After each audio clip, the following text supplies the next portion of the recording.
Deuteronomy 29-30, Moses gathered the people for his final big message. He knew Joshua would soon lead them across the Jordan without him. So he reminded them of God's covenant with their ancestors Abraham, Isaac, and Jacob. "The Lord made this covenant with us today in front of everyone," he said. From elders to little children, all were witnesses to this special promise. Moses pointed out that the people had seen God's miracles with their own eyes: plagues in Egypt, the Red Sea parting, manna in the desert. Even the young ones had heard the stories from their parents. God chose them all to be his treasured people. But Moses warned, if some secretly followed other gods, God would see it. Nothing hides from his eyes. He described what disobedience would bring. They would be scattered among nations living in hardship. Other peoples would wonder, why did God abandon them? But even then, God wouldn't forget them completely.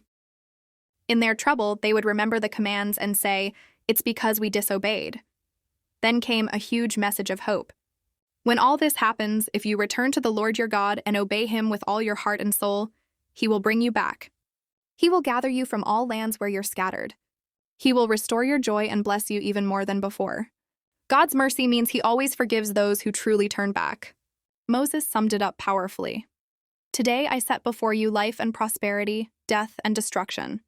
If you love the Lord your God, obey his commands, and serve him with all your heart, you will live and multiply in the land. But if your heart turns away and you follow other gods, you will perish. Choose life. Deuteronomy 30:15-19. For kids, Part 19 is like a big road sign with two paths: love and obey God. Life, joy, blessing, protection. Turn away, like sadness, separation, trouble. Moses ended by saying heaven and earth are witnesses to this choice. God pleads, choose life so you and your children may live. Even after mistakes, you can always come back to God. He waits with a heart full of love to forgive and bless again. The big lesson: God always offers life. Your answer decides your path.